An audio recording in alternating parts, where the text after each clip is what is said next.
Welcome to my channel SG Study Circle. Articles of Indian Constitution 1 to 150 articles వరకు మనం part 1లో చూడడం జరిగింది. వాటిని తెలుసుకోవడం జరిగింది. తర్వాత పార్ట్ 2లో 150 నుండి 395 ఆర్టికల్స్ను చూద్దాం. వీడియోలోకి వెళ్ళే ముందు ఫస్ట్ టైం కనుక మా ఛానల్ని మీరు చూస్తున్నట్లయితే లైక్, షేర్ అండ్ సబ్స్క్రైబ్ చేసుకోండి. ఇక వీడియోలోకి వెళ్ళిపోదాం. ఆర్టికల్ 151 ఆడిట్ రిపోర్ట్లు. తర్వాత విభాగము 6 రాష్ట్ర ప్రభుత్వాలు. అధ్యాయం 1 దీంట్లో సాధారణ అంశాలు. తర్వాత ఆర్టికల్ 152 నిర్వచనమును తెలియజేస్తుంది. అధ్యాయం 2 కార్యనిర్వాహక వర్గం. ఆర్టికల్ 153 రాష్ట్రముల గవర్నర్లు. ఆర్టికల్ 154 గవర్నర్లే రాష్ట్ర ప్రభుత్వ కార్యనిర్వహణ అధికారి. 155 ఆర్టికల్ గవర్నర్ల నియామకం. ఆర్టికల్ 156 గవర్నర్ల పదవి కాలం. ఆర్టికల్ 157 గవర్నర్ నియామకానికి అర్హతలు. ఆర్టికల్ 158 గవర్నర్లు పదవి నిబంధనలు. ఆర్టికల్ 159 ప్రమాణ స్వీకారం. ఆర్టికల్ 160 అత్యవసర విధులు. ఆర్టికల్ 161 నేరస్తులకు క్షమాభిక్షను ప్రసాదించుట. ఇంపార్టెంట్ అండి ఇది. తర్వాత ఆర్టికల్ 162 రాష్ట్ర ప్రభుత్వ అధికార పరిధిని విస్తరించుట. రాష్ట్ర మంత్రిమండలి.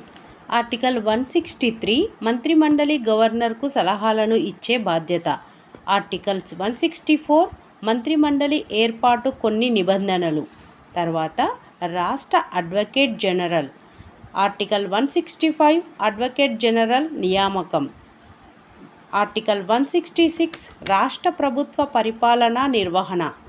ఆర్టికల్ 167 గవర్నర్కు అన్ని విషయములను తెలియపరచడం ముఖ్య మంత్రి బాధ్యత. తర్వాత అధ్యాయము 3 రాష్ట్ర శాసనసభ. తర్వాత సాధారణ అంశములు. తర్వాత ఆర్టికల్ 168 రాష్ట్ర శాసనముల నిర్మాణము. ఆర్టికల్ 169 శాసన మండలి రద్దు లేక ఏర్పాటు చేయుట. ఆర్టికల్ 170 రాష్ట్ర శాసనసభ నిర్మాణము. ఆర్టికల్ 171 శాసన మండలి నిర్మాణము. ఆర్టికల్ 172 రాష్ట్ర శాసనసభ మరియు రాష్ట్ర శాసన మండలుల కాలపరిమితి. తర్వాత 173 ఆర్టికల్ శాసనసభ సభ్యత్వానికి అర్హతలు. ఆర్టికల్ 174 శాసనసభ సమావేశాలు వాయిదా వేయుట మరియు రద్దు చేయుట. ఆర్టికల్ 175 శాసనసభకు గవర్నర్ సందేశములను పంపుట. ఆర్టికల్ 176 శాసనసభలో గవర్నర్ ప్రత్యేక ప్రసంగం. ఆర్టికల్ 177 శాసనసభ సమావేశాలలో మంత్రులు తర్వాత అడ్వకేట్ జనరల్లు పాల్గొనుట. సభాధ్యక్షులు. Article 178 speaker, deputy speaker. Article 179 సభాపతుల తొలగింపు, రాజీనామా. ఆర్టికల్ 180 ఉపసభాపతి మరియు సభాపతిగా వ్యవహరించు సందర్భములు. ఆర్టికల్ 181 సభాపతి లేక ఉపసభాపతిని తొలగించే తీర్మానంపై చర్చ జరుగు సందర్భంలో వాళ్ళు అధ్యక్ష స్థానంలో ఉండరాదు. ఆర్టికల్ 182 శాసన మండలి చైర్మన్ మరియు డిప్యూటీ చైర్మన్. ఆర్టికల్ 183 శాసన మండలి అధ్యక్ష మరియు ఉపాధ్యక్షుల తొలగింపు. ఆర్టికల్ 184 శాసన మండలి ఉపాధ్యక్షుడు అధ్యక్షుడిగా వ్యవహరించుట. ఆర్టికల్ 185 శాసన మండలి అధ్యక్షుడు లేక ఉపాధ్యక్షులను తొలగించే తీర్మానంపై చర్చ జరుగుతున్నప్పుడు వారు అధ్యక్ష స్థానంలో ఉండరాదు. ఆర్టికల్ 186 స్పీకర్, చైర్మన్ తదితరుల జీతభత్యములు. ఆర్టికల్ 187 ఇతర ఉద్యోగులు మరియు అధికారులు. సభా కార్యక్రమాల నిర్వహణ. ఆర్టికల్ 188 సభ్యుల ప్రమాణ స్వీకారం గురించి తెలియజేస్తుంది. ఆర్టికల్ 189 ఓటింగ్ విధానం మరియు కోరం తదితర అంశాల గురించి తెలియజేస్తుంది. ఆర్టికల్ 190 శాసనసభలలో ఖాళీల ఏర్పాటు గురించి తెలుపుతుంది. ఆర్టికల్ 191 శాసనసభ సభ్యత్వాన్ని కోల్పోవుట అనర్హతల గురించి తెలియజేస్తుంది. ఆర్టికల్ 192 శాసనసభ్యుని అనర్హతలపై అంతిమ నిర్ణయం గవర్నర్ పాత్ర గురించి తెలుపుతుంది. ఆర్టికల్ 193 అనర్హుడైన సభ్యుడు సభా కార్యక్రమాలలో పాల్గొని ఓటు హక్కును వినియోగించుకుంటే శిక్ష పడుతుందని తెలియజేస్తుంది. ఆర్టికల్ 194 శాసనసభ సభ్యుల శాసనసభ కమిటీల హక్కుల అధికారముల గురించి తెలుపుతుంది. ఆర్టికల్ 195 శాసనసభ్యుల జీతభత్యముల గురించి తెలుపుతుంది. ఆర్టికల్ 196 బిల్లును ప్రవేశపెట్టుట ఆమోదించుట గురించి తెలియజేస్తుంది. ఆర్టికల్ 197 సాధారణ బిల్లుల విషయంలో శాసనమండలి అధికారములపై పరిమితుల గురించి తెలుపుతుంది. ఆర్టికల్ 198 ద్రవ్య సంబంధమైన బిల్లులను శాసన మండలిలో ప్రవేశపెట్టరాదు అని తెలియజేసే ఆర్టికల్. ఆర్టికల్ 199 ద్రవ్య సంబంధమైన బిల్లుల గురించి తెలియజేస్తుంది. ఆర్టికల్ 200 బిల్లులకు ఆమోదము తెలుపుటకు ఈ ఆర్టికల్ సూచిస్తుంది. ఆర్టికల్ 201 రాష్ట్రపతి ఆమోదమును తెలియజేస్తుంది. ఆర్టికల్ 202 వార్షిక ఆర్థిక నివేదిక గురించి తెలియజేస్తుంది. ఆర్టికల్ 203 ఆర్థిక నివేదికపై చర్చ ఓటింగ్ విషయాల గురించి తెలియజేస్తుంది. ఆర్టికల్ 204 ద్రవ్య వినియోగకారక బిల్లు గురించి తెలియజేస్తుంది. ఆర్టికల్ 205 అదనపు గ్రాంటుల గురించి తెలియజేస్తుంది. ఆర్టికల్ 206 అవుట్ ఆన్ అకౌంట్ ప్రత్యేక గ్రాంటుల గురించి తెలియజేస్తుంది. ఆర్టికల్ 207 ఆర్థిక బిల్లుకు సంబంధించిన కొన్ని ప్రత్యేక నిబంధనల గురించి తెలియజేస్తుంది. 208 ఆర్టికల్ నియమ నిబంధనల గురించి తెలియజేస్తుంది. ఆర్టికల్ 209 ఆర్థిక బిల్లులకు సంబంధించి సభా నిర్వహణ గురించి తెలియజేస్తుంది. ఆర్టికల్ 210 శాసనసభలో ఉపయోగించు భాష గురించి తెలియజేస్తుంది. ఆర్టికల్ 211 న్యాయమూర్తుల ప్రవర్తనపై శాసనసభల్లో చర్చించరాదు అనే విషయం గురించి తెలియజేస్తుంది. ఆర్టికల్ 212 శాసనసభ కార్యక్రమాలపై న్యాయస్థానముల విచారణ జరుపరాదు అనే విషయంపై తెలియజేస్తుంది. తర్వాత అధ్యాయం 4 గవర్నర్ యొక్క శాసనాధికారములు. ఆర్టికల్ 213 ఆర్డినెన్స్ను జారీ చేయు అధికారము గురించి తెలియజేస్తుంది. అధ్యాయము 5 రాష్ట్ర హైకోర్టుల గురించి తెలియజేస్తున్న ఆర్టికల్స్ని ఇప్పుడు చూద్దాం. 214 రాష్ట్ర హైకోర్టులు. తర్వాత 215 హైకోర్టు కోర్ట్ ఆఫ్ రికార్డు గురించి తెలియజేస్తుంది. ఆర్టికల్ 216 హైకోర్టు నిర్మాణము. ఆర్టికల్ 217 న్యాయమూర్తుల నియామకము. ఆర్టికల్ 218 సుప్రీంకోర్టు నిర్మాణానికి సంబంధించిన కొన్ని నియమ నిబంధనల హైకోర్టుకు వర్తిస్తాయి. తర్వాత ఆర్టికల్ 219 ప్రమాణ స్వీకారం. ఆర్టికల్ 220 ఆర్టికల్ 220 పదవి విరమణ చేసిన న్యాయమూర్తులు న్యాయవాద వృత్తి చేపట్టుటపై నిషేధం. తర్వాత ఆర్టికల్ 221 న్యాయమూర్తుల వేతనముల గురించి మొదలైనవి. తర్వాత 222 ఒక హైకోర్టు నుండి మరొక హైకోర్టుకు న్యాయమూర్తుల బదిలీ గురించి తెలియజేస్తుంది. తర్వాత ఆర్టికల్ 223 తాత్కాలిక ప్రధాన న్యాయమూర్తి నియామకం గురించి తెలియజేస్తుంది. ఆర్టికల్ 224 అదనపు తాత్కాలిక న్యాయమూర్తుల నియామకం గురించి ఈ ఆర్టికల్ తెలియజేయడం జరుగుతుంది. ఆర్టికల్ 224A పదవీ విరమణ చేసిన న్యాయమూర్తులను గౌరవ న్యాయమూర్తులుగా నియమించుట. ఆర్టికల్ 225 హైకోర్టుల విచారణాధికార పరిధి. ఆర్టికల్ 226 రిట్ ఆదేశములు జారీ చేయు అధికారములు. ఆర్టికల్ 227 దిగువ న్యాయస్థానాలపై హైకోర్టుకు గల పర్యవేక్షణాధికారం. ఆర్టికల్ 228 కేసులను హైకోర్టుకు బదిలీ చేయుట. ఆర్టికల్ 229 హైకోర్టు అధికారాలు సేవకుల నియామకము. తర్వాత ఆర్టికల్ 230 కేంద్ర పాలిత ప్రాంతాలకు హైకోర్టు అధికార పదవి విస్తరణ. ఆర్టికల్ 230 కేంద్ర పాలిత ప్రాంతాలకు హైకోర్టు అధికార పరిధి విస్తరణ. ఆర్టికల్ 231 2 లేక అంతకన్నా ఎక్కువ రాష్ట్రములకు కలిపి ఉమ్మడి హైకోర్టును ఏర్పాటు చేయుట. ఇది ఆర్టికల్ 232 7వ రాజ్యాంగ సవరణ ద్వారా దీన్ని తొలగించారు. అధ్యాయము 6 దిగువ స్థాయి న్యాయస్థానములు. ఆర్టికల్ 233 జిల్లా న్యాయమూర్తుల నియామకం. ఆర్టికల్ 233A అపసవ్యంగా నియమించబడిన జిల్లా న్యాయమూర్తుల తీర్పుల చెల్లుబాటు. ఆర్టికల్ 234 ఇతర న్యాయాధికారుల నియామకం. ఆర్టికల్ 235 దిగువ స్థాయి న్యాయస్థానాలపై నియంత్రణ. ఆర్టికల్ 236 కొన్ని పదాలకు గల అర్థం. ఆర్టికల్ 237 మెజిస్ట్రేట్లకు ఈ అధ్యాయంలోని నిబంధనలు అన్వయించుట. భాగము 8లో చూసుకుంటే కేంద్రపాలిత ప్రాంతములు. ఆర్టికల్ 239 కేంద్రపాలిత ప్రాంతాల పరిపాలన. ఆర్టికల్ 239A పాండిచ్చేరి కేంద్రపాలిత శాసనసభ మంత్రిమండలి. ఆర్టికల్ 239AA ఢిల్లీకి గల ప్రత్యేక ప్రాతిపత్తి. ఆర్టికల్ 239AB ఢిల్లీకి గల ప్రత్యేక అధికారములను హరించివేయు అధికారము. ఆర్టికల్ 239B పాండిచ్చేరికి సంబంధించిన ఆర్డినెన్సులు జారీ చేయు అధికారములు. ఆర్టికల్ 240 కొన్ని కేంద్ర పాలిత ప్రాంతాలపై రాష్ట్ర ఆర్డినెన్సును జారీ చేయుట.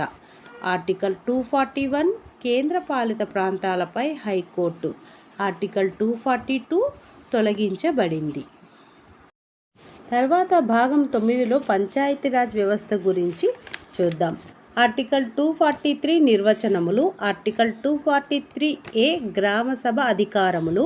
ఆర్టికల్ 243B పంచాయతీల వ్యవస్థాపన.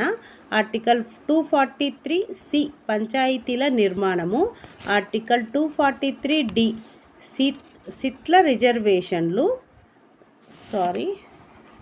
ఆర్టికల్ 243D సీట్ల రిజర్వేషన్లు. ఆర్టికల్ 243E పంచాయతీల కాల పరిమితి. ఆర్టికల్ 243F సభ్యత్వానికి అర్హత. ఆర్టికల్ 243G పంచాయతీల అధికారములు, హక్కులు, బాధ్యతలు. తర్వాత ఆర్టికల్ 243H పన్నులు, విధులు. ఆర్టికల్ 243I పంచాయతీల ఆర్థిక స్థితి సమీక్షకై ఆర్థిక కమిషన్. Article 243J auditing. తర్వాత ఆర్టికల్ 243K పంచాయతీ ఎన్నికల నిర్వహణ, రాష్ట్ర ఎన్నికల సంఘం బాధ్యత. ఆర్టికల్ 243L కేంద్ర పాలిత ప్రాంతాలకు ఈ విభాగము అన్వయించుట. ఆర్టికల్ 243M ఈ విభాగము వర్తించని ప్రాంతములు. ఆర్టికల్ 243N పూర్వ శాసనముల తొలగింపు. ఆర్టికల్ 243O న్యాయస్థానముల జోక్యముపై పరిమితులు. భాగము 9A మున్సిపాలిటీలు. ఈ మున్సిపాలిటీలలో మనం ఇప్పుడు చూద్దాం. ఆర్టికల్ 243P నుండి జెడ్సీ మున్సిపాలిటీల నిర్మాణం, అధికార, విధులు. ఆర్టికల్ 243ZD జిల్లా ప్రణాళికల సంఘం.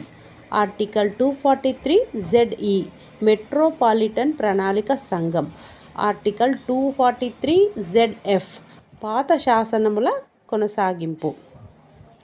ఆర్టికల్ 243ZG మున్సిపల్ ఎన్నికలపై న్యాయస్థానం జోక్యంపై పరిమితులు. ఆర్టికల్ 243ZH నుండి 243ZT వరకు సహకార సంఘాల నిర్మాణం మరియు విధులు. భాగము 10వ భాగం చూసుకుంటే షెడ్యూల్డ్ మరియు ఆదివాసీ ప్రాంతములు, వాటి గురించి తెలిపే ఆర్టికల్స్ గురించి ఇప్పుడు మనము చూద్దాం. ఆర్టికల్ 244 షెడ్యూల్డ్ మరియు ఆదివాసీ ప్రాంతముల పరిపాలన గురించి తెలిపే ఆర్టికల్. ఆర్టికల్ 244A అస్సాంలోని గిరిజన ప్రాంతాలకు ప్రత్యేక రాష్ట్ర ప్రాతిపత్తిని కల్పించుట ఈ ఆర్టికల్ విషయం గురించి తెలియజేస్తుంది. భాగము 11 కేంద్ర రాష్ట్రాల సంబంధంల గురించి తెలియజేసే ఆర్టికల్స్ ఇప్పుడు చూద్దాం. అధ్యాయం 1 శాసనాధికారముల విభజన గురించి తెలియజేస్తాయి. 245 ఆర్టికల్ పార్లమెంటు రాష్ట్ర శాసనసభల శాసనాధికార పరిధి గురించి తెలియజేస్తుంది. ఆర్టికల్ 246 పార్లమెంటు రాష్ట్ర శాసనసభ పరిధిలోని అంశాల గురించి తెలియజేస్తుంది. ఆర్టికల్ 246A జిఎస్టి పన్ను విధింపు మరియు వసూళ్ల గురించి తెలుపుతుంది. ఆర్టికల్ 247 అదనపు న్యాయస్థానముల ఏర్పాటు గురించి వివరిస్తుంది. ఆర్టికల్ 248 అవశిష్ట జాబితాలోని అంశాలపై పార్లమెంటుచే అధికారం గురించి తెలియజేస్తుంది. ఆర్టికల్ 249 జాతీయ ప్రయోజనముల దృష్ట్యా రాష్ట్ర జాబితాలోని అంశములపై పార్లమెంటు శాసనములు చేయొచ్చు అనే విషయాల గురించి 249 ఆర్టికల్ తెలియజేస్తుంది. ఆర్టికల్ 250 అత్యవసర పరిస్థితి అమలులో ఉన్నప్పుడు పార్లమెంటుకు గల సర్వాధికారముల గురించి తెలియజేస్తుంది. ఆర్టికల్ 251 249 250 అధికరణముల క్రింద పార్లమెంటు చేసిన శాసనములకు రాష్ట్ర ప్రభుత్వ శాసనములకు మధ్య వైరుధ్యం గురించి తెలియజేస్తుంది. ఆర్టికల్ 252 రాష్ట్ర ప్రభుత్వాల కోరికపై రాష్ట్ర జాబితాలోని అంశాలపై పార్లమెంటు శాసనము చేయవచ్చు అనే విషయం గురించి ఈ ఆర్టికల్ తెలియజేస్తుంది. ఆర్టికల్ 253 అంతర్జాతీయ ఒప్పందముల అమలుకు సంబంధించిన శాసనములను పార్లమెంటు మాత్రమే చేయవలెను అనే విషయం గురించి తెలియజేస్తుంది. ఆర్టికల్ 254 రాష్ట్ర ప్రభుత్వ శాసనములకు కేంద్ర ప్రభుత్వ శాసనములకు మధ్య వైరుధ్యము ఉన్న సందర్భముల గురించి తెలియజేస్తుంది. ఆర్టికల్ 255 ముందుగా రాష్ట్రపతి గవర్నర్ అనుమతి లేకపోయినా పొందకపోయినా శాసనం చెల్లుబాటు అవుతుందనే విషయం గురించి తెలియజేస్తుంది. అధ్యాయం 2 చూసుకుంటే పాలనాపరమైన సంబంధాల గురించి తెలియజేస్తుంది. ఆర్టికల్ 256 కేంద్ర రాష్ట్ర ప్రభుత్వాల బాధ్యతల గురించి తెలియజేస్తుంది. ఆర్టికల్ 257 రాష్ట్రములపై కేంద్ర ప్రభుత్వ నియంత్రణ గురించి తెలియజేస్తుంది. Article 257A తొలగించబడినది. అయితే ఆర్టికల్ 258 చూసుకుంటే కేంద్ర అధికారములను రాష్ట్రములకు సంక్రమింపజేయుట గురించి ఈ ఆర్టికల్ తెలియజేస్తుంది. 258A రాష్ట్ర ప్రభుత్వాలు కొన్ని అంశాలను కేంద్రమునకు సంక్రమింపజేయుట గురించి తెలియజేస్తుంది. ఆర్టికల్ 259 తొలగించబడింది. ఆర్టికల్ 260 భారతదేశము వెలుపల గల భూభాగములపై కేంద్ర ప్రభుత్వ అధికారముల గురించి తెలియజేస్తుంది. ఆర్టికల్ 261 ప్రభుత్వ చట్టాలు, రికార్డులు, న్యాయపరమైన చర్యల గురించి తెలియజేస్తుంది. నదీ జలాల వివాదముల గురించి చూద్దాం. ఆర్టికల్ 262 అంతర్రాష్ట్ర నదీ జలాల వివాదముల పరిష్కారం గురించి తెలియజేస్తుంది. రాష్ట్రాల మధ్య సహకారం గురించి చూద్దాం. ఆర్టికల్ 263 అంతర్రాష్ట్రీయ మండలి ఏర్పాటు గురించి తెలియజేస్తుంది. భాగము 12 ఆర్థిక తదితర అంశాల గురించి చూద్దాం. అధ్యాయము 1 ఆర్థిక అంశాలు, సాధారణ సూత్రాలు. ఆర్టికల్ 264 అన్వయింపు గురించి తెలియజేస్తుంది. ఆర్టికల్ 265 శాసనపూర్వక అనుమతి లేనిదే పన్ను విధించరాదు అనే విషయం గురించి తెలియజేస్తుంది.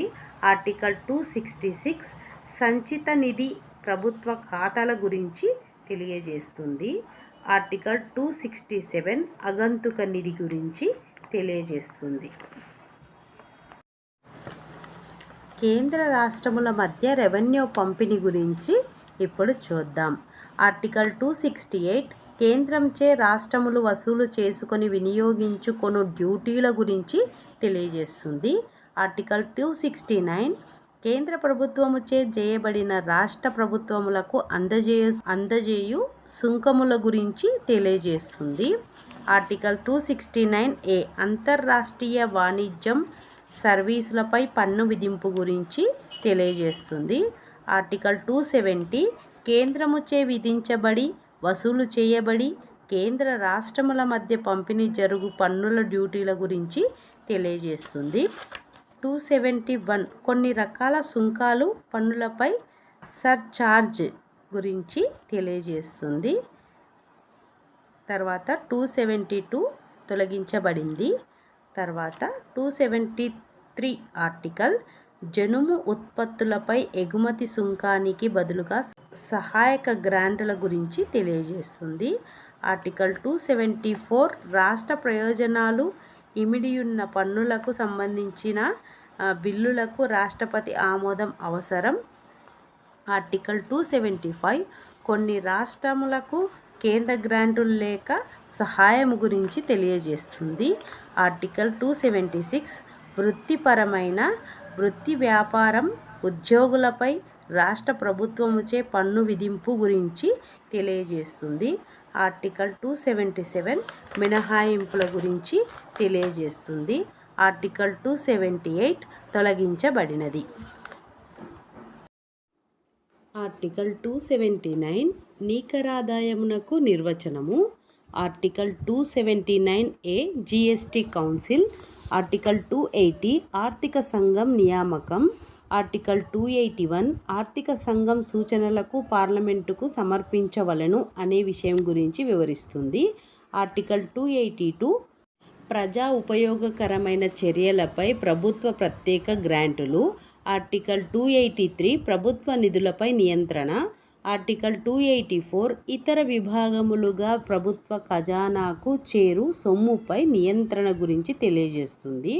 ఆర్టికల్ 285 కేంద్ర ప్రభుత్వ ఆస్తులపై రాష్ట్రాలు పన్నులు విధించరాదు అనే విషయం గురించి వివరిస్తుంది. ఆర్టికల్ 286 కొన్ని రకాల వస్తువుల క్రయ విక్రయాలపై రాష్ట్రాల పన్ను విధింపుపై ఆంక్షల గురించి తెలియజేస్తుంది.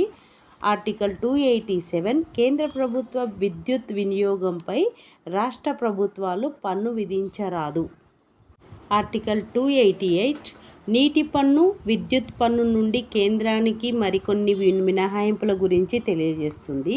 ఆర్టికల్ 289 రాష్ట్రముల ఆస్తులు తర్వాత ఆదాయముపై కేంద్ర పన్ను విధింపరాదు అనే విషయంపై వివరిస్తుంది. ఆర్టికల్ 290 పెన్షన్ మరియు ఇతర చెల్లింపులకు సంబంధించిన సర్దుబాట్ల గురించి తెలియజేస్తుంది. ఆర్టికల్ 290 కొన్ని దేవస్థానములకు చెల్లింపుల గురించి తెలియజేస్తుంది. ఆర్టికల్ 291A 26వ రాజ్యాంగ సవరణ ద్వారా రాజభరణములను రద్దు చేశారు అనే విషయం గురించి తెలియజేస్తుంది. తర్వాత అధ్యాయం 1 రుణ సేకరణ. ఇందులో 292 ఆర్టికల్ చూద్దాం.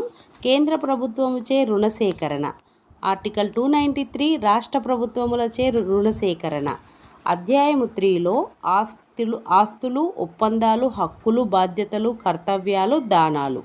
ఆర్టికల్ 294 బ్రిటిష్ పాలకుల నుండి ఆస్తులు ఒప్పందాలు హక్కులు మొదలైన వాటిని వారసత్వంగా పొందుట గురించి తెలియజేస్తుంది. ఆర్టికల్ 295 ఇతర విధములైన ఆస్తులు హక్కులు బాధ్యతలు కర్తవ్యాలను వారసత్వంగా పొందుట గురించి వివరిస్తుంది. ఆర్టికల్ 296 ఎవరికీ చెందని ఆస్తులపై అధికారులు సంక్రమించుట గురించి తెలియజేస్తుంది. ఆర్టికల్ 297 తీరజలాలు ప్రత్యేక ఆర్థిక మండలం ఖండాంతర పరిధి వనరులపై కేంద్రాధికారం గురించి తెలియజేస్తుంది. ఆర్టికల్ 298 వర్తక వ్యాపారాలలో కేంద్ర రాష్ట్ర ప్రభుత్వాల పాత్ర గురించి తెలియజేస్తుంది. ఆర్టికల్ 299 ఒప్పందాల గురించి తెలియజేస్తుంది. ఆర్టికల్ 300 న్యాయ సంబంధిత చర్యలు దావాల గురించి ప్రొసీడింగ్ల గురించి తెలియజేస్తుంది. తర్వాత అధ్యాయము 4లో ఆస్తి హక్కు. తర్వాత ఆర్టికల్ 300A ఆస్తి హక్కు చట్టబద్ధమైన హక్కుగా గుర్తింపు పొందుట గురించి తెలియజేస్తుంది. తర్వాత భాగము 13లో అంతరరాష్ట్రీయ వర్తక వాణిజ్యాల గురించి ఇప్పుడు చూద్దాం. ఆర్టికల్ 301 స్వేచ్ఛా వాణిజ్యం. తర్వాత ఆర్టికల్ 302 స్వేచ్ఛా వాణిజ్యంపై పార్లమెంటు ఆంక్షలు విధించవచ్చు. తర్వాత ఆర్టికల్ 203 స్వేచ్ఛా వాణిజ్య నియంత్రణపై చట్టసభల అధికారాలపై నియంత్రణ గురించి ఈ ఆర్టికల్ తెలియజేస్తుంది.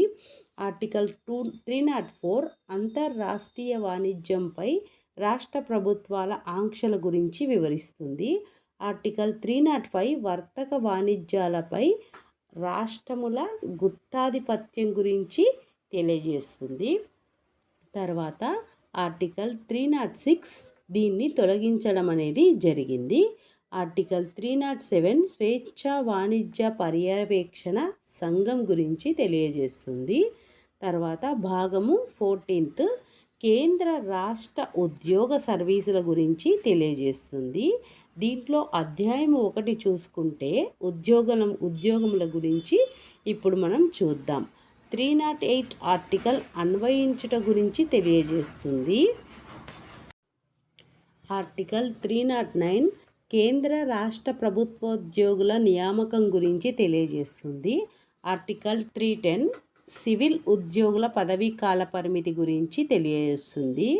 ఆర్టికల్ 311 సివిల్ ఉద్యోగులను ఉద్యోగం నుండి తొలగించుట గురించి మొదలైన విషయాల గురించి ఈ ఆర్టికల్ అనేది తెలియజేస్తుంది. ఆర్టికల్ 312 అఖిల భారత సర్వీసుల గురించి తెలియజేస్తుంది. ఆర్టికల్ 312A కొందరి ఉద్యోగుల సర్వీసు నిబంధన గురించి సవరణ గురించి తెలియజేస్తుంది. ఆర్టికల్ 313 పాత సర్వీసు నిబంధనల కొనసాగింపు గురించి తెలియజేస్తుంది. ఆర్టికల్ 314 28వ సవరణ ద్వారా కొన్ని రకాల ఉద్యోగ నిబంధనలకు గల రక్షణను తొలగించారు అనే విషయం గురించి తెలియజేస్తుంది. తర్వాత ఇందులో అధ్యాయం 2 చూసుకుంటే పబ్లిక్ సర్వీస్ కమిషన్ల గురించి ఇప్పుడు మనం చూద్దాం. ఆర్టికల్ 315 కేంద్ర రాష్ట్ర పబ్లిక్ సర్వీస్ కమిషన్ల గురించి తెలియజేస్తుంది. ఆర్టికల్ 316 సర్వీస్ కమిషన్ సభ్యుల నియామకం గురించి వివరిస్తుంది. ఆర్టికల్ 317 కమిషన్ సభ్యుల తొలగింపు తర్వాత సస్పెన్షన్ల గురించి తెలియజేస్తుంది. ఆర్టికల్ 318 కమిషన్ సభ్యుల సంఖ్య మరియు ఉద్యోగ నిబంధనల గురించి తెలియజేస్తుంది. ఆర్టికల్ 319 ఉద్యోగ విరమణానంతరం కమిషన్ సభ్యుల ఇతర ఉద్యోగములు చేయుటపై ఆంక్షలు పరిమితుల గురించి తెలియజేస్తుంది. ఆర్టికల్ 320 పబ్లిక్ సర్వీస్ కమిషన్ల నిబంధనలు విధుల గురించి తెలియజేస్తుంది. తర్వాత ఆర్టికల్ 321 పబ్లిక్ సర్వీస్ కమిషన్లు విధులను గురించి విస్తరించుట గురించి తెలియజేస్తుంది. ఆర్టికల్ 322 పబ్లిక్ సర్వీస్ కమిషన్లు వ్యయము గురించి తెలియజేస్తుంది. వ్యయములు అంటే ఇక్కడ ఖర్చు చేసిన అంశాల గురించి ఖర్చు గురించి తెలియజేస్తుంది. తర్వాత ఆర్టికల్ 323 పబ్లిక్ సర్వీస్ కమిషన్ల నివేదికల గురించి తెలియజేస్తుంది. తర్వాత భాగము 14A ట్రిబ్యునల్స్ గురించి ఇప్పుడు మనం చూద్దాం. ఆర్టికల్ 323A పరిపాలనా న్యాయస్థానముల గురించి తెలియజేస్తుంది. ఆర్టికల్ 323B ఇతర ట్రిబ్యునల్స్ గురించి తెలియజేస్తుంది. భాగము 15 ఎన్నికల గురించి ఇప్పుడు మనము చూద్దాం.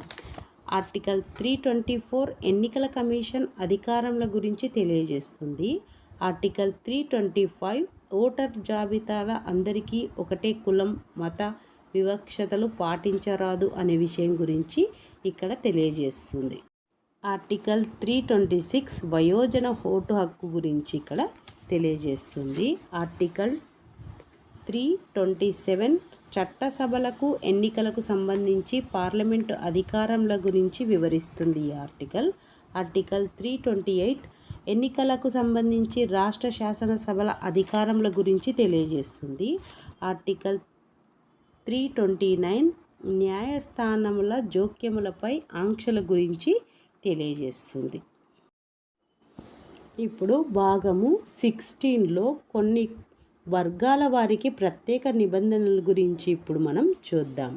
ఆర్టికల్ 330 షెడ్యూల్డ్ కులాలు తెగలకు లోక్సభలో రిజర్వేషన్ గురించి ఇక్కడ తెలియజేస్తుంది. ఆర్టికల్ 330A లోక్సభలో మహిళలకు 1/3 వంతు స్థానాలు రిజర్వేషన్ల గురించి ఇక్కడ వివరించడం జరిగింది. ఆర్టికల్ 331 ఆంగ్లో ఇండియన్లకు లోక్సభలో రిజర్వేషన్. తర్వాత ఆర్టికల్ 332 రాష్ట్ర శాసనసభలలో షెడ్యూల్డ్ తెగలు తర్వాత కులాలకు రిజర్వేషన్ల గురించి ఇక్కడ తెలియజేస్తుంది. ఆర్టికల్ 332A రాష్ట్ర విధానసభలో మహిళలకు 1/3 వంతు స్థానాలు రిజర్వేషన్లు. ఆర్టికల్ 333 ఆంగ్లో ఇండియన్లకు రాష్ట్ర అసెంబ్లీలలో సీట్ల రిజర్వేషన్ల గురించి ఇక్కడ తెలియజేస్తుంది. ఆర్టికల్ 334 70 సంవత్సరాల వరకు రిజర్వేషన్ల చెల్లుబాటు గురించి ఇక్కడ తెలియజేస్తుంది. తర్వాత ఆర్టికల్ 334A మహిళా రిజర్వేషన్ల ప్రారంభం నుండి 15 సంవత్సరాలు అమలులో ఉంటాయి అనే విషయం గురించి ఈ ఆర్టికల్ ప్రత్యేకంగా తెలియజేస్తుంది. ఆర్టికల్ 335 ఉద్యోగాలలో రిజర్వేషన్ల గురించి తెలియజేస్తుంది. ఆర్టికల్ 336 కొన్ని ప్రభుత్వ ఉద్యోగాలలో ఆంగ్లో ఇండియన్లకు రిజర్వేషన్ల గురించి ఇక్కడ తెలియజేస్తుంది. ఆర్టికల్ 337 ఆంగ్లో ఇండియన్లు సంక్షేమానికై విద్యాపరమైన గ్రాంట్ల గురించి తెలియజేస్తుంది. ఆర్టికల్ 338 షెడ్యూల్డ్ కులములు తెగల జాతీయ కమిషన్ గురించి తెలియజేస్తుంది. ఆర్టికల్ 330A షెడ్యూల్డ్ తెగలకు ప్రత్యేక కమిషన్ గురించి తెలియజేస్తుంది. ఆర్టికల్ 338B జాతీయ వెనుకబడిన తరగతుల కమిషన్ నిర్మాణం గురించి వాటి విధుల గురించి తెలియజేస్తుంది. ఆర్టికల్ 339 షెడ్యూల్డ్ ప్రాంతాల పరిపాలన షెడ్యూల్డ్ తెగల సంక్షేమంపై కేంద్ర ప్రభుత్వ నియంత్రణ గురించి తెలియజేస్తుంది. ఆర్టికల్ 340 వెనుకబడిన తరగతుల పరిస్థితుల అధ్యయనానికై కమిషన్ గురించి తెలియజేస్తుంది. ఆర్టికల్ 341 షెడ్యూల్డ్ కులాలు నిర్వచనం గురించి తెలియజేస్తుంది. ఆర్టికల్ 342 షెడ్యూల్డ్ తెగలు నిర్వచనం గురించి తెలియజేస్తుంది. ఆర్టికల్ 342A వెనుకబడిన తరగతుల గుర్తింపు గురించి తెలియజేస్తుంది. ఇప్పుడు భాగము 17 అధికార భాష గురించి అందులో భాగాల గురించి మనం ఇప్పుడు చూద్దాం. దాంట్లో అధ్యాయం 1 కేంద్రంలో అధికార భాష. తర్వాత ఆర్టికల్ 343 కేంద్ర ప్రభుత్వ అధికార భాష గురించి తెలియజేస్తుంది. ఆర్టికల్ 344 అధికార భాషపై పార్లమెంటరీ కమిషన్ మరియు సంఘం నియామకం గురించి తెలియజేస్తుంది. తర్వాత అధ్యాయం 2లో ప్రాంతీయ భాషల గురించి ఇప్పుడు మనం చూద్దాం. ఆర్టికల్ 345 రాష్ట్రాల అధికార భాష లేక భాషల గురించి తెలియజేస్తుంది. ఆర్టికల్ 346 వివిధ రాష్ట్రముల మధ్య మరియు కేంద్ర రాష్ట్ర ప్రభుత్వాల మధ్య ఉత్తర ప్రత్యుత్తరముల గురించి తెలియజేస్తుంది. ఆర్టికల్ 347 రాష్ట్రములలో అల్పసంఖ్యాకుల భాషలకు ప్రత్యేక గుర్తింపునిచ్చుట గురించి ఈ ఆర్టికల్ తెలియజేస్తుంది. తర్వాత అధ్యాయం 3లో చూసుకుంటే సుప్రీంకోర్టు తర్వాత హైకోర్టు మరియు శాసనముల భాషల గురించి ఇందులో చూద్దాం. 348 ఆర్టికల్ సుప్రీంకోర్టు హైకోర్టు మరియు శాసనములలో ఉపయోగించు భాష గురించి ఈ ఆర్టికల్ తెలియజేస్తుంది.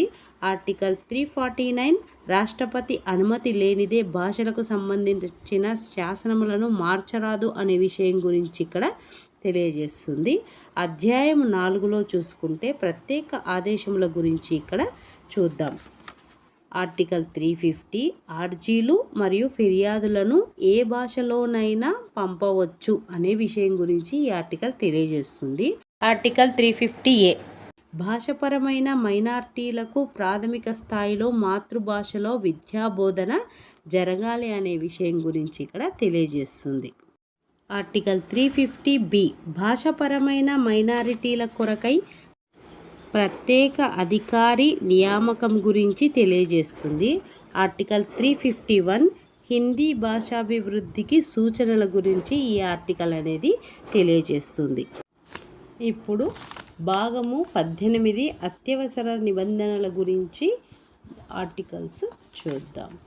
ఇందులో 352 అత్యవసర పరిస్థితిని ప్రకటించుట, 353 అత్యవసర పరిస్థితి ప్రభావము, ఆర్టికల్ 354 రాష్ట్రములకు రెవెన్యూ పంపకంపై అత్యవసర పరిస్థితి ప్రభావం గురించి ఇక్కడ తెలియజేస్తుంది.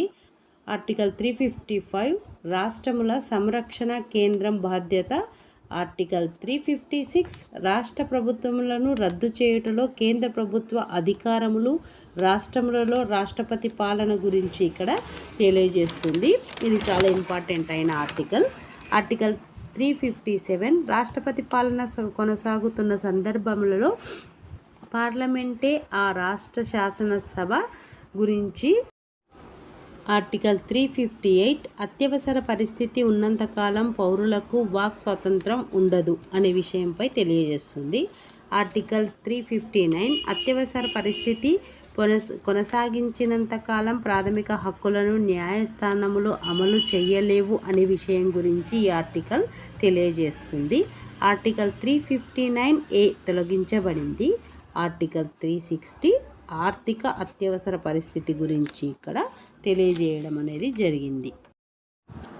భాగము 19వ భాగంలో నానావిధ అంశముల గురించి ఇక్కడ చూద్దాం. ఆర్టికల్ 361 రాష్ట్రపతి గవర్నర్లు చట్టానికి అతీతులు అనే ఆర్టికల్ ఇక్కడ తెలియజేస్తుంది. ఆర్టికల్ 361A చట్టసభల కార్యకలాపాలను ప్రచురించటం శిక్షార్హము కాదు అనే విషయం గురించి ఇక్కడ తెలియజేస్తుంది. ఆర్టికల్ 362 26వ సవరణ ద్వారా సంస్థానాధీశులకు గల ప్రత్యేక హక్కులను తొలగించారు అనే విషయం గురించి ఈ ఆర్టికల్ తెలియజేస్తుంది. ఆర్టికల్ 363 కొన్ని రకాల సందులు ఒప్పందాలకు సంబంధించిన వివాదాలపై న్యాయస్థానాలకు విచారణాధికారం ఉండదు అనే విషయం గురించి ఈ ఆర్టికల్ తెలియజేస్తుంది. ఆర్టికల్ 363A రాజ్యాభరణముల రద్దు విషయం గురించి ఈ ఆర్టికల్ తెలియజేస్తుంది. ఆర్టికల్ 364 ప్రధాన నౌకాశ్రయములు విమానాశ్రయములకు సంబంధించి ప్రత్యేక నిబంధనల గురించి ఈ ఆర్టికల్ తెలియజేస్తుంది. తర్వాత ఆర్టికల్ 365 కేంద్ర ఆదేశములను రాష్ట్ర ప్రభుత్వములను ఖాతరు చేయకపోవుట పర్యవసనము దాని గురించి ఈ ఆర్టికల్ అనేది తెలియజేస్తుంది. అంటే కేంద్ర ఆదేశములను తర్వాత రాష్ట్ర ప్రభుత్వములను లెక్క చేయకపోతే దాని పర్యవసనం ఏ విధంగా ఉంటుందో ఈ ఆర్టికల్ అనేది వివరించడం అనేది జరుగుతుంది. ఆర్టికల్ 366 నిర్వచనముల గురించి తెలియజేస్తుంది. ఆర్టికల్ 367 అన్వయింపు గురించి ఇక్కడ తెలియజేస్తుంది. తర్వాత భాగము 20లో రాజ్యాంగ సవరణ గురించి ఇక్కడ తెలియజేయడం జరిగింది. ఆర్టికల్ 368 రాజ్యాంగ సవరణ పార్లమెంటు అధికారాల గురించి తెలియజేస్తుంది. తర్వాత భాగము 21 దాంట్లో తాత్కాలిక ప్రవర్తనా క్రమము ప్రత్యేక నిబంధనల గురించి ఇవ్వడం జరిగింది. దాంట్లో ఆర్టికల్ 369 రాష్ట్ర జాబితాలోని అంశాలపై పార్లమెంటు తాత్కాలికంగా శాసనములు చేయవచ్చు అనే ఆర్టికల్ తెలియజేస్తుంది. ఆర్టికల్ 370 జమ్మూ కాశ్మీర్కు సంబంధించిన తాత్కాలిక నిబంధనల గురించి తెలియజేస్తుంది. ఆర్టికల్ 371 మహారాష్ట్ర గుజరాత్లకు సంబంధించిన ప్రత్యేక నిబంధనల గురించి ఈ ఆర్టికల్ తెలియజేస్తుంది. ఆర్టికల్ 371A నాగాలాండ్ రాష్ట్రమునకు సంబంధించిన ప్రత్యేక నిబంధనల గురించి తెలియజేస్తుంది. ఆర్టికల్ 371B అస్సాం రాష్ట్రమునకు సంబంధించిన ప్రత్యేక నిబంధనల గురించి తెలియజేస్తుంది. ఆర్టికల్ 371C మణిపూర్ రాష్ట్రమునకు సంబంధించి ప్రత్యేక నిబంధనలను తెలియజేస్తుంది. తర్వాత ఆర్టికల్ 371D ఆంధ్రప్రదేశ్ తెలంగాణ రాష్ట్రమునకు సంబంధించిన ప్రత్యేక నిబంధనల గురించి ఈ ఆర్టికల్ తెలియజేస్తుంది. ఆర్టికల్ 371E ఆంధ్రప్రదేశ్లో కేంద్రీయ విశ్వవిద్యాలయం గురించిన విషయం గురించి తెలియజేస్తుంది. ఆర్టికల్ 371F సిక్కిం రాష్ట్రమునకు సంబంధించిన ప్రత్యేక నిబంధనల గురించి తెలియజేస్తుంది. ఆర్టికల్ 371G మిజోరం రాష్ట్రమునకు సంబంధించిన ప్రత్యేక నిబంధనల గురించి తెలియజేస్తుంది. ఆర్టికల్ 371H అరుణాచల్ ప్రదేశ్ రాష్ట్రంకు సంబంధించిన ప్రత్యేక నిబంధనల గురించి ఇది తెలియజేస్తుంది. ఆర్టికల్ 371I గోవా రాష్ట్రంకు సంబంధించిన ప్రత్యేక నిబంధనల గురించి ఈ ఆర్టికల్ తెలియజేస్తుంది. ఆర్టికల్ 371J కర్ణాటక రాష్ట్రానికి ప్రత్యేక నిబంధనల గురించి ఈ ఆర్టికల్ అనేది తెలియజేయడం అనేది జరుగుతుంది. తర్వాత 372 ఆర్టికల్ అమలులోనున్న శాసనముల తొలగింపు గురించి తెలియజేస్తుంది. ఆర్టికల్ 372A శాసనములను సవరించుటలో రాష్ట్రపతి అధికారములు ఏమున్నాయో ఈ ఆర్టికల్ తెలియజేస్తుంది. ఆర్టికల్ 373 ప్రివెంటివ్ డిటెన్షన్లో ఉన్న వ్యక్తులకు సంబంధించి రాష్ట్రపతి అధికారములను తెలియజేస్తుంది. ఆర్టికల్ 374 ఫెడరల్ కోర్టులో విచారణలో ఉన్న కేసులకు సంబంధించిన నిబంధనలను గురించి ఈ ఆర్టికల్ తెలియజేస్తుంది. ఆర్టికల్ 375 ఇతర న్యాయస్థానాలు తర్వాత న్యాయమూర్తుల కొనసాగింపు గురించి తెలియజేస్తుంది. 376 ఆర్టికల్ హైకోర్టు న్యాయమూర్తులకు సంబంధించిన నిబంధనల గురించి తెలియజేస్తుంది. ఆర్టికల్ 377 కంప్ట్రోలర్ మరియు ఆడిటర్ జనరల్ గురించి సంబంధించిన నిబంధనల గురించి తెలియజేస్తుంది. ఆర్టికల్ 378 పబ్లిక్ సర్వీస్ కమిషన్కు సంబంధించిన నిబంధనల గురించి తెలియజేస్తుంది. ఆర్టికల్ 378A ఆంధ్రప్రదేశ్ రాష్ట్ర శాసనసభ కాలపరిమితికి సంబంధించిన ప్రత్యేక నిబంధనల గురించి 379 నుండి 391 వరకు గల అధికారములను తొలగించబడినవి అనే విషయాల గురించి 378 ఆర్టికల్ తెలియజేస్తుంది. 378A ఆర్టికల్ 379 మరియు ఆర్టికల్ 391 తొలగించబడినాయి. తర్వాత ఆర్టికల్ 392 ఆర్టికల్ 392 పరివర్తన క్రమంలో అవరోధములను తొలగించుటలో రాష్ట్రపతి అధికారములను తెలియజేస్తుంది. తర్వాత భాగము 22లో సంక్షిప్త నామము అమలులోకి వచ్చుట, రాజ్యాంగము యొక్క హిందీ అనువాదము, తొలగింపబడిన శాసనముల గురించి ఇప్పుడు చూద్దాం. ఆర్టికల్ 393 ఈ రాజ్యాంగము భారత రాజ్యాంగం అని పిలువబడుతుందని ఈ ఆర్టికల్ తెలియజేస్తుంది. ఆర్టికల్ 394 ఈ ప్రకరణ 5, 6, 7, 8, 9, 324, 356, 367, 379, 380,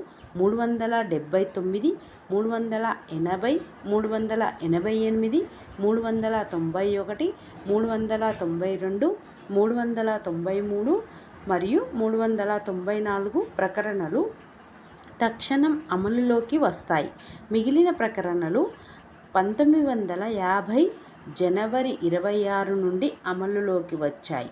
అంటే మనకు 1950 జనవరి 26 నుండి మిగిలిన ప్రకరణలు అమలులోకి వచ్చాయని ఇక్కడ తెలియజేయడం జరిగింది. ఆర్టికల్ 394A రాజ్యాంగం యొక్క అధికృత హిందీ అనువాదము 1987లో రాజ్యాంగ